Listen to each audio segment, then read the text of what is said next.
Hey guys, Redneck Mini 14 here, and this is the second gun that I picked up today. This one was actually on layaway, so I didn't use any of my tax return on this one, but this is a Ruger P89, and I know you're thinking to yourself, Redneck, don't you already have two P89s? Yes, I do. I actually bought this for a very specific reason, and that is to keep a gun out at the farm. In other words, I'm not the only one who goes out to the farm. I typically take guns out with me when I go. I carry at least one, sometimes several. But I'm not the only one that goes out to the farm, and other people who go out don't take guns with them. They don't even really have guns or own guns. But it is a good idea to have one or multiple guns out there for those just in case situations, in case I'm not out there with my own guns to use them if they need to be used. So that's kind of what this gun is. As you can see, it's very, very rough looking, if it will focus. The finish, this is a blued gun. The finish is very worn off, and it's kind of rusty, and it's kind of nasty looking, and I have to take it apart and clean it and everything. I may Cerakote this gun. I may not. But the reason I got this gun is because it already looks like this. And it was very cheap. It was like $260, I think. It wasn't very expensive. So it was a pretty inexpensive gun, and it's also a very reliable gun. These Ruger P series are very reliable guns. 9mm, so pretty common round. It's hard to do this backwards. But again, it's a very reliable gun. It seems to function just like any other Ruger P series. In other words, it doesn't seem like there's anything wrong with it so far.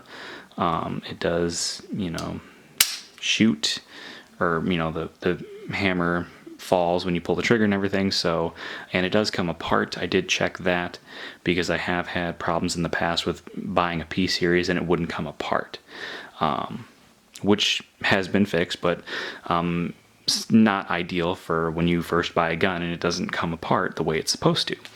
Anyway, the idea behind this gun and another gun that I bought is that this would sit in a gun cabinet in the farmhouse probably around 2/3 of the year. Basically, the portions of the year where we actually go out there on a semi-normal basis, like, you go out every week or every 2 weeks to cut the grass. So, you're constantly going out there. But it would stay out there in case somebody else goes out who doesn't carry guns with them, so they can have a gun for protection if they have to have it. And I'll do a video on this concept later.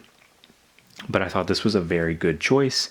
It's inexpensive, so if somebody steals it, it's not that big of a deal. If the house, God forbid, burns down while we're not there, or even while we're there, it's not that expensive of a gun. It's not that valuable of a gun. As you can see, it's already, rusting and got a lot of bluing missing, and of course I'll clean that up.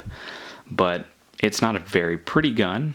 A lot of people say that the P series aren't very pretty to begin with. I disagree, but this particular one is pretty ugly and gross and nasty, and it's just not a very good looking gun because of the finish wear that it has on it, which makes it ideal for this purpose, and that's why I chose this gun.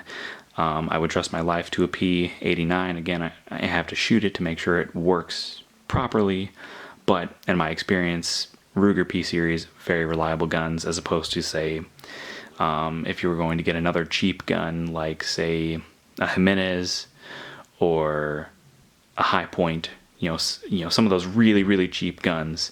The Ruger P series, much better gun. I would definitely trust my life to this over any of those other guns. So I think this is a good option. And again, I will do a video on this actual concept later on.